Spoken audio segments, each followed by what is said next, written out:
محدثاتها وكل بدعة ضلالة أيها الإخوان أوصيكم وإياي بتقوى الله.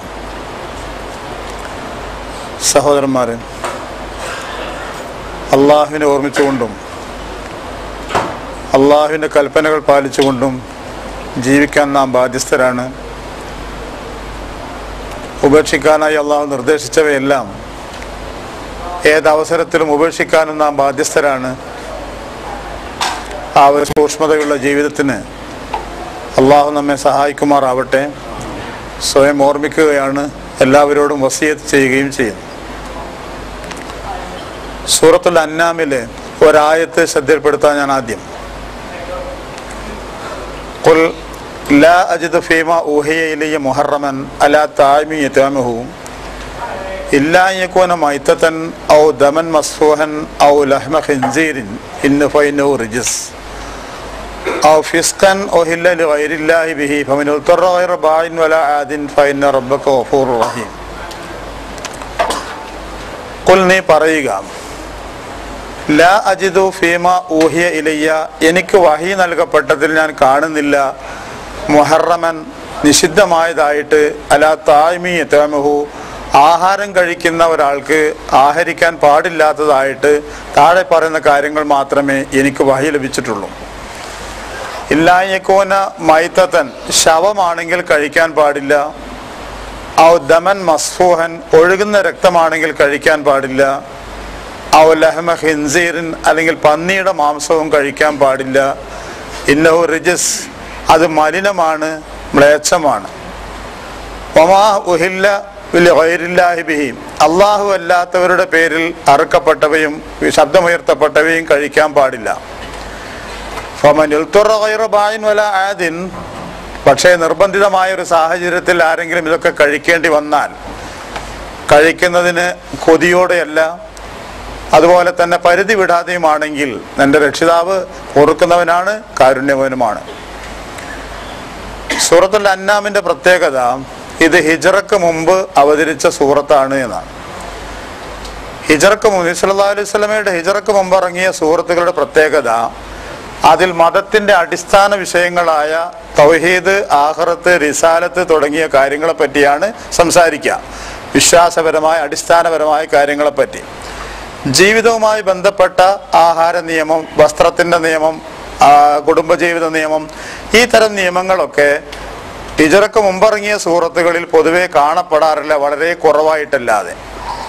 കാരണം ആ നിയമങ്ങളെല്ലാം പഠിപ്പിക്കപ്പെട്ടത് നബി സല്ലല്ലാഹു അലൈഹി വസല്ലമയുടെ ഹിജ്റയ്ക്ക് ശേഷമാണ്, മദീന യാത്രയ്ക്ക് ശേഷമാണ്. അപ്പോൾ സൂറത്തുൽ അന്നാമിലെ പ്രധാന പ്രതിപാദ്യ വിഷയങ്ങൾ വിശ്വാസ കാര്യങ്ങളാണ്. അതിനിടയിൽ ഒരു കാര്യം പ്രധാനമായി പലായനത്തിന് മുമ്പ് തന്നെ അള്ളാഹു സംസാരിച്ചു, ആഹാരത്തെ പറ്റിയുള്ളൊരു സംസാരം. അതിൽ പ്രധാനമായി എടുത്തു പറഞ്ഞ ഭാഗം വമാ ഉഹില്ല ബിഹി ലിഗൈരില്ല എന്നാണ്. അള്ളാഹു അല്ലാത്തവരുടെ തൃപ്തിക്ക് വേണ്ടി അറുക്കപ്പെടുന്ന മാംസം കഴിക്കാൻ പാടില്ല എന്ന് പറഞ്ഞു. അറുക്കുമ്പോൾ ബിസ്മി ചൊല്ലിയോ അല്ലാഹുമ്മ എന്ന് പറഞ്ഞോ എന്നുള്ളതല്ല വിഷയം. ആ ബലി നടന്നത്, ആ അറവ് നടന്നത് അള്ളാഹു അല്ലാത്ത മറ്റാരുടെയോ ഒരു സംതൃപ്തിയും പൊരുത്തവും തേടിക്കൊണ്ടാണെങ്കിൽ അതൊരു കാരണവശാലും കഴിക്കാൻ പാടില്ല, ആഹാരം കഴിക്കാൻ പാടില്ല എന്ന് പലായനത്തിന് മുമ്പ് തന്നെ നിയമങ്ങൾ വിശദീകരിച്ച് തുടങ്ങും മുമ്പേ പറഞ്ഞു തുടങ്ങിയിരുന്നു. അതിൻ്റെ ഗൗരവം മലയാളികളായ കേരളത്തിൽ നിന്ന് വരുന്നവരായ നമ്മൾ ഇഷ്ടം പോലെ ഇത്തരത്തിലുള്ള അറിവുകളും ആഹാരങ്ങളും വിതരണം ചെയ്യപ്പെടുന്ന ഒരു നാട്ടിൽ നിന്ന് വരുന്നവരായതുകൊണ്ട് ശ്രദ്ധയിൽ ഉണ്ടാവണമെന്ന് കരുതിയിട്ടാണ് ആദ്യമേ അവിടെ ഒരു പ്രാധാന്യം കൊടുത്ത് സംസാരിച്ചത്. അപ്പോൾ ആ കൂട്ടത്തിൽ നിഷിദ്ധമായ ആഹാരങ്ങളെക്കുറിച്ച് പറയുന്ന ആയത്താണിത്. ആ ആയത്ത് പറയുന്ന രീതി ഇതാണ്: എനിക്ക് വഹിയായി നൽകപ്പെട്ടതിൽ ഒരാഹരിക്കുന്നവന് നിഷിദ്ധമായതായി ഞാൻ ഇതല്ലാതെ മറ്റൊന്നും കാണുന്നില്ല. അപ്പൊ താഴെ പറയുന്ന വസ്തുക്കൾ തിന്നാൻ പാടില്ല എന്ന് വിലക്കപ്പെട്ടിരിക്കുന്നു എന്നാണ്. അതിലെ ഒന്ന് ശവം തിന്നാൻ പാടില്ല എന്നാണ്. നിങ്ങൾക്കറിയാം, നബി സല്ലല്ലാഹു അലൈഹി വസല്ലമ 2 ശവങ്ങളെ അതിൽ നിന്ന് ഒഴിവാക്കി പറഞ്ഞിട്ടുണ്ട്. ഒന്ന് മത്സ്യവും മറ്റൊന്ന് വെട്ടുകിളി എന്ന ആ പ്രാണിയും. അത് രണ്ടും ശവമാണെങ്കിലും കഴിക്കാം, അറുക്കണമെന്നില്ല എന്ന് വിശദീകരിച്ചിട്ടുണ്ട് പ്രവാചകൻ. പിന്നെ ഔ ദമൻ മസ്ഫൂഹൻ, രക്തം എന്നൊരിടത്ത് ഖുർആൻ പറഞ്ഞതിന് ശേഷം രക്തം ഒലിക്കുന്ന രക്തം എന്ന് പറഞ്ഞു. ഇപ്പോൾ ആളുകൾക്കൊക്കെ ഒരു ധാരണ പല നാട്ടിലുണ്ട്, പല പക്ഷികളെയോ അല്ലെങ്കിൽ മൃഗങ്ങളെയോ അറുത്തിട്ട് ആ അറുത്ത സമയത്ത് ഒഴുകി വരുന്ന ആ രക്തം അതേപടി കുടിച്ചാൽ അത് ശരീരത്തിന് ആരോഗ്യത്തിന് നല്ലതാണ്, അങ്ങനെയാണ് ഇങ്ങനെയാണെന്നൊക്കെ പല പ്രചാരവേലകളുണ്ട്. ഖുർആൻ അത് വിരോധിച്ചു. എന്നാൽ മൃഗങ്ങളുടെ ശരീരത്തിലെ കരൾ, പ്ലീഹ എന്നീ പറയുന്ന 2 അവയവങ്ങൾ അത് രണ്ടും യഥാർത്ഥത്തിൽ രക്തം തന്നെയാണ്. പക്ഷെ അത് ഹദീസിൽ വിശദീകരിച്ചു, അവ രക്തമാണെങ്കിലും അത് കഴിക്കാം. ഖുർആനിൽ വിരോധിച്ചിരിക്കുന്നത് ഒരു മൃഗത്തെ, ഒരു പക്ഷിയെ അറുക്കുന്ന സമയത്ത് ഒഴുകി വരുന്ന ആ രക്തം അതേപടി പാത്രത്തിലോ അല്ലെങ്കിൽ വായിൽ വെച്ചോ കുടിക്കുന്നതാണ് വിരോധിച്ചിട്ടുള്ളത്. മൂന്നാമത് വിരോധിച്ചിരിക്കുന്നത് ലഹ്മ ഖിൻസീരിൻ, പന്നിയുടെ മാംസവും കഴിക്കാൻ പാടില്ല എന്ന് വിരോധിച്ചിരിക്കുന്നു. പന്നിയുടെ മാംസത്തെ പറ്റി പറഞ്ഞപ്പോൾ ഒരു വാക്കുകൂടി പറഞ്ഞു, ഇന്നഹു റിജിസ്, അത് നജസാണ്, മലിനമാണ്, മാലിന്യമുള്ളതാണിത്, നിങ്ങളിത് കഴിക്കേണ്ട എന്ന് പറഞ്ഞു. പിന്നെ ഞാൻ നേരത്തെ പറഞ്ഞതുപോലെ അള്ളാഹു അല്ലാത്തവരുടെ തൃപ്തിക്ക് വേണ്ടി അറുക്കപ്പെട്ടതും തിന്നാൻ പാടില്ല എന്ന് പറഞ്ഞു. ഏത് പശ്ചാത്തലത്തിലാണ് ഞാൻ ഈ വിഷയം സംസാരിക്കാൻ പോകുന്നത് എന്ന് എന്നെക്കാളേറെ നിങ്ങൾക്കറിയാം, നമുക്കറിയാം. ഇപ്പോഴത്തെ കാലഘട്ടം ലോകത്ത് ഒരു പന്നിപ്പനി എന്നെല്ലാം കൂടി പറയുന്ന ഒരു ഫ്ലൂവിനെ പറ്റിയുള്ള ഭയാശങ്കകളും ബേജാറുകളും നിലനിൽക്കുന്ന ഒരു സാഹചര്യമാണല്ലോ. അതുകൊണ്ട് ചില കാര്യങ്ങൾ ഖുർആനിന്റെ മുന്നിൽ വെച്ചുകൊണ്ട് ആലോചിക്കുകയാണ്, ചിന്തിക്കുകയാണ്. അതിലൊന്ന് എനിക്ക് ആദ്യം തുടങ്ങാൻ തോന്നുന്നത്, അല്ലാഹു സുബ്ഹാനഹു വ തആല വിശുദ്ധ ഖുർആനിൽ അല്ലെങ്കിൽ അതിന് വിശദീകരണമായി നബി സല്ലല്ലാഹു അലൈഹി വസല്ലം ഒരു കാര്യം ഹറാമാണ് എന്ന് പറഞ്ഞു കഴിഞ്ഞാൽ, പാടില്ല എന്ന് പറഞ്ഞു കഴിഞ്ഞാൽ അവിടെ നമുക്കുണ്ടാവേണ്ട ഒരു മനോഭാവമുണ്ട്. അതില്ലെന്ന അർത്ഥത്തിനല്ല, ഉറപ്പിക്കാൻ വേണ്ടി പറയാണ്.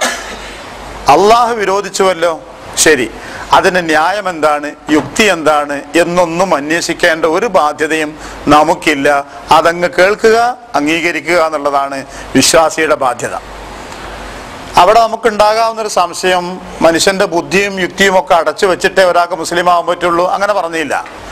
ഇസ്ലാമിലേക്ക് കടന്നു വരുന്ന വിശ്വാസങ്ങളുടെ മാർഗത്ത് നല്ലവണ്ണം ആലോചിച്ച് പഠിച്ച് ചിന്തിച്ച് ഒരല്ലാഹ് ആവശ്യമുണ്ടെന്ന് മനസ്സിലാക്കി, സൃഷ്ടാവ് ഏകനാവണമെന്ന് മനസ്സിലാക്കി, പ്രവാചകത്വം ആവശ്യമുണ്ടെന്ന് അന്വേഷിച്ചറിഞ്ഞ് മുഹമ്മദ് നബി സല്ലല്ലാഹു അലൈഹി വസല്ലം ശരിക്കുള്ള പ്രവാചകൻ തന്നെയാണെന്ന് സംശയത്തോടെ ചോദിച്ച് അന്വേഷിച്ച് പഠിച്ചുറപ്പിച്ചെന്നിട്ടൊക്കെ വന്നാൽ മതി. പക്ഷെ കലിമ ചൊല്ലി ഇസ്ലാമിലേക്ക് വന്നു കഴിഞ്ഞാൽ പിന്നീട് പറയുന്ന നിയമങ്ങളുടെ ഓരോന്നിൻ്റെയും യുക്തി തനിക്ക് ബോധ്യപ്പെടണം എന്ന് ശഠിക്കുന്നതിൽ അർത്ഥമില്ല എന്നർത്ഥം. കാരണം നമ്മുടെ മനുഷ്യന്റെ ബുദ്ധിയുടെ, യുക്തിയുടെ, ചിന്തയുടെ വളരെയേറെ പരിമിതികൾ നാം തിരിച്ചറിയണം എന്നതുകൊണ്ടാണ്. അതിൻ്റെ ആയത്ത് ഇതാണ്, മാഖാനിലി മോമിനിൻ വലാ മോമിനത്തിൻ, ഒരു വിശ്വാസിയായ ആണിനോ പെണ്ണിനോ യോജിച്ചതല്ല. ഇതാ ഖലല്ലാഹു റസൂലു അംറൻ, അള്ളയും റസൂലും ഒരു കാര്യം തീരുമാനിച്ചാൽ അയ്യകൂന ലഹുമുൽ ഖിയറത്തു മിൻ അംരിഹിം, ആ വിഷയത്തിൽ അവരുടെ തന്നിഷ്ടം, തന്നഭിപ്രായം സ്വീകരിക്കുക, അതുണ്ടാവാൻ പാടില്ല എന്നാണ്. നല്ല ഒരു ഉദാഹരണം നമ്മളെ ഉപ്പാൻ്റെ ഉണ്ട്, ആദം അലൈഹി ഇസ്ലാമിൻ്റെത്. എന്തിനെ ആദം അലൈഹി ഇസ്ലാമിനോട് ആ മരത്തിന്റെ കായ തിന്നരുതെന്ന് പറഞ്ഞത്? അറിയില്ല. അള്ള തീരുമാനിച്ചു സ്വർഗത്തിൽ അങ്ങനെ ഒരു വിലക്ക് പറഞ്ഞാൽ അത് അതേപടി സ്വീകരിക്കുകയാണ് ആദം എന്ന മനുഷ്യന്റെ ബാധ്യത. പക്ഷെ അദ്ദേഹത്തിന് അതിൽ വീഴ്ച പറ്റിപ്പോയി. മനുഷ്യന്റെ പ്രകൃതി അതാണ്. അതുകൊണ്ട് തന്നെ പലരും പലപ്പോഴും പരിധി വിടുന്ന് കാണാമെന്നുകൊണ്ടാണ് ഞാൻ ഈ പറഞ്ഞത്. അന്വേഷിച്ചോളൂ, അങ്ങനെ വല്ല യുക്തിയുമുണ്ടോ, നീതിയുമുണ്ടോ, ഇന്നതൊക്കെ അനുവദനീയമാണ്, ഇന്നതൊക്കെ അനുവദനീയമല്ല എന്ന് പറയുന്നതിന് ശ്രമിക്കാം. കണ്ടെത്താൻ സാധിച്ചെന്ന് വരാം, സാധിച്ചില്ലെന്ന് വരാം. പക്ഷെ ഖുർആൻ ആയത്ത് കൊണ്ടൊരു കാര്യം ഹറാമാണെന്ന് സ്ഥാപിക്കപ്പെട്ട് കഴിഞ്ഞാൽ, ഹദീസിലെ ഒരു വരി കൊണ്ട്, ഒരു ഉറപ്പായ ഹദീസ് കൊണ്ട് അത് നിഷിദ്ധമാണെന്ന് വന്നു കഴിഞ്ഞാൽ പിന്നെ സമ്മത, ഞാനത് അംഗീകരിക്കുന്നു, ഞാനതനുസരിക്കുന്നു, അതിൻ്റെ യുക്തിയും കാര്യങ്ങളും അറിയാൻ പറ്റുന്ന കാലത്ത് അറിയട്ടെ എന്ന് വിചാരിച്ചിട്ട് സമ്മതം മൂടുക എന്നതാണ് നമ്മുടെ ഭാഗത്തുണ്ടാവേണ്ടത് എന്ന് വ്യക്തമാണല്ലോ ഞാൻ പറയുന്നത്. അതായത് അള്ളാഹ്ക്കും റസൂലിനും മനസ്സിലാക്കാൻ പറ്റാതെ പോയ ചില കാര്യങ്ങൾ, അല്ലെങ്കിൽ സഹാബാ കിറാമിന് മനസ്സിലാവാനോ ചിന്തിക്കാനോ സാധിക്കാതെ പോയ കാര്യങ്ങൾ ആധുനികരായ നമുക്ക് ചിന്തിക്കേണ്ടി വന്നു എന്നൊരു മട്ടിലുള്ള ഒരു മികവിന്റെ ഭാവം പലപ്പോഴും വീക്കാറുണ്ട്. ഞാൻ പലപ്പോഴും ക്ലാസ് പറഞ്ഞാണ്, ഈ ആധുനികം എന്നൊക്കെ പറയുന്ന പ്രയോഗം വളരെ അബദ്ധം പിടിച്ചതാ. 2009 താമസിക്കുന്ന എനിക്ക് നിങ്ങൾക്കും പറയാം നമ്മളാണ് ആധുനിക മനുഷ്യൻ. ഇത് 1009 ജീവിച്ചവൻ പറയണം അവനാണ്, ഇനി 3000 ജീവിക്കുന്നവൻ പറയും അവനാണ്. ഓരോ കാലത്തുള്ളവനും അവകാശപ്പെടാവുന്ന ഒരു വാക്കേ അതിലുള്ളൂ. മനുഷ്യന്റെ സ്ഥായിയായ ഭാവങ്ങള്, അവന്റെ ബുദ്ധിയുടെയും ചിന്തയുടെയും പരിമിതികള് അതെല്ലാ കാലത്തും നിലനിൽക്കും. അത് മറികടക്കാൻ മനുഷ്യനെ കൊണ്ട് കഴിയില്ല എന്ന് അംഗീകരിക്കുക.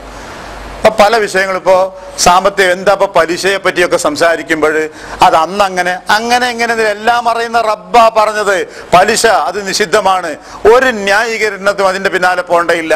ഹറാം ഹറാം. കാലം മാറും, സാഹചര്യം മാറും, ചുറ്റുപാടുകൾ മാറും, പക്ഷെ ഹറാം മാറില്ല എന്നർത്ഥം.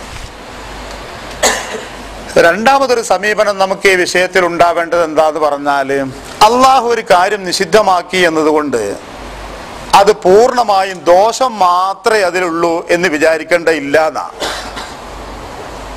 ഒരു സംഗതിയും പടച്ചോൻ മനുഷ്യന്മാർക്ക് ദോഷമുള്ളത് മാത്രമായിട്ട് ഈ ദുനിയാവ് പടച്ചില്ല.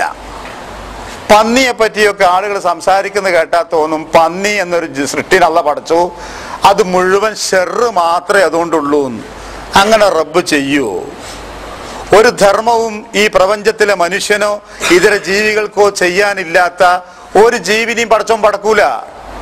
പിന്നെ എന്താ വിധി? അതുകൊണ്ടുള്ള ദോഷത്തിന്റെ വശം നന്മയേക്കാൾ മുന്നിട്ട് നിൽക്കുന്നു, അപ്പ ഹറാമാക്കുന്നു. ഖംരി വൽ മൈസിർ, ലഹരി കള്ളിനെ പറ്റി അവർ ചോദിക്കുന്നു, ചൂതുകളിയെ പറ്റി ചോദിക്കുന്നു. അപ്പോൾ നീ പറയുക, ഫിഹിമ ഇസ്മുൻ കബീർ, അതിൽ കുറെ ദോഷമുണ്ട്, വമനാഫിഉ ലിന്നാസ്, ജനങ്ങൾക്ക് കുറെ പ്രയോജനമുണ്ട്. പടച്ചോനെ വിശ്വാസമില്ലാത്ത, പരലോക വിചാരമില്ലാത്ത ഒരു മനുഷ്യന് വല്ലാണ്ട് ഇടങ്ങേറും വിഷമവും ഒക്കെ വരുമ്പോൾ ലേശം കുടിച്ചാല് 2 മണിക്കൂർ നേരത്തേക്കെങ്കിലും ഒക്കെ മറക്കാൻ പറ്റിയെങ്കിൽ, തല്ലാൻ പോണവന് ധൈര്യം കിട്ടിയെങ്കിൽ, അതൊക്കെ അതിന്റെ ഉപകാരമായിട്ട് അവര് പറയില്ല. ഇതൊക്കെ ഞങ്ങൾക്കൊരു സന്തോഷമാണ്. ഖുർആനും പറഞ്ഞു കുടിക്കുന്നത് കൊണ്ട് ചില പ്രയോജനമൊക്കെ ഉണ്ട്. എന്നാൽ ഇസ്മുഹുമ അക്ബറു മിൻ നഫ്ഇഹിമ, അതുകൊണ്ടുള്ള ഉപകാരത്തെക്കാളേറെ അതിന്റെ ദോഷവശമാണ് മുന്നിട്ട് നിൽക്കുന്നത്. അതുകൊണ്ട് ഇത് പാടില്ലെന്ന് വെച്ചേക്കോ.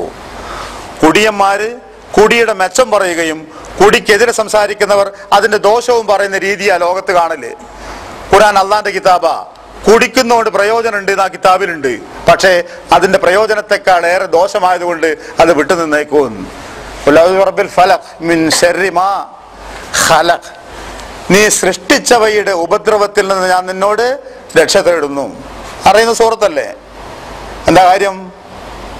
മനുഷ്യർക്ക് ഉപകാരപ്രദമായ റബ്ബ് ഈ ദുനിയാവിൽ ഉണ്ടാക്കി വെച്ച പലതും മനുഷ്യർക്ക് അനർത്ഥത്തിന് കാരണമാവാറുണ്ട്. തീയും വെള്ളവും വാഹനവും ഒക്കെ മനുഷ്യർക്ക് ആവശ്യമുള്ളതല്ലേ? പക്ഷെ പലപ്പോഴും മനുഷ്യന്റെ നാശത്തിനും കാരണം അതൊക്കെ തന്നെയല്ലേ? കാശ് കൊടുത്ത് ആരംഭത്തിൽ വാങ്ങിയ വാഹനമായിരിക്കും ഒരാളുടെ നാശത്തിന് കാരണമാകുന്നത്, മരണത്തിന് കാരണമാകുന്നത്. നല്ല വെള്ളം അത് കുടിക്കാൻ വേണം, കൃഷിക്ക് വേണം, അതായിരിക്കും പലപ്പോഴും പലരും മുങ്ങിച്ചാവാനും കാരണമാകുന്നത്. അപ്പൊ ഷെറുകൾ, ഈ ഉപകാരത്തിന് വേണ്ടി സൃഷ്ടിക്കപ്പെട്ടവയിൽ വരെ ഷെറുകൾ സംഭവിച്ചേക്കാം. അത് നമുക്കറിയാൻ പറ്റാത്തത് കൊണ്ട് ഔദു ബിറബ്ബിൽ ഫലഖ് മിൻ ശർരി മാ ഖലഖ്, പടച്ചോനെ ഉപദ്രവങ്ങൾ ഉണ്ടാവരുത് ഇവ കൊണ്ടൊക്കെ എന്ന് പ്രാർത്ഥിക്കാനാ പറഞ്ഞിരിക്കുന്നത്. അപ്പോ പന്നി ആയാലും നായ ആയാലും പാമ്പായാലും ജീവികളായാലും ഇനി വിരോധിക്കപ്പെട്ട മറ്റ് കുറ്റകൃത്യങ്ങളുണ്ട് ദീനില് ഒക്കെ. ഒരു കളവ് നടത്തുന്നവൻ അവൻ അതിന്റെ പ്രയോജന പറയാ, അതിന്റെ അധ്വാനവും ഭാരവും ഒക്കെ. അവൻ്റെത് വേറെ ആരും കേട്ടാലോ അവൻ അതിന്റെ ദോഷവും പറയും. അപ്പൊ എല്ലാറ്റിലും കാണും നന്മയുടെയും ദോഷത്തിന്റെയും വശങ്ങള്. ദോഷത്തിന്റെ വശങ്ങൾക്കാണ് മുൻതൂക്കം, അതുകൊണ്ടാണ് വിരോധിച്ചത് എന്ന് തിരിച്ചറിയുക. ഒരു കാര്യത്തെ പറ്റി സംസാരിക്കുമ്പോൾ അത് പൂർണ്ണമായും അതിൽ ഒരു നന്മയില്ല എന്ന മട്ടിലേക്ക് പറഞ്ഞെത്തിക്കരുത് എന്നർത്ഥം. അത് ഖുർആന്റെ രീതിയല്ല എന്നർത്ഥം.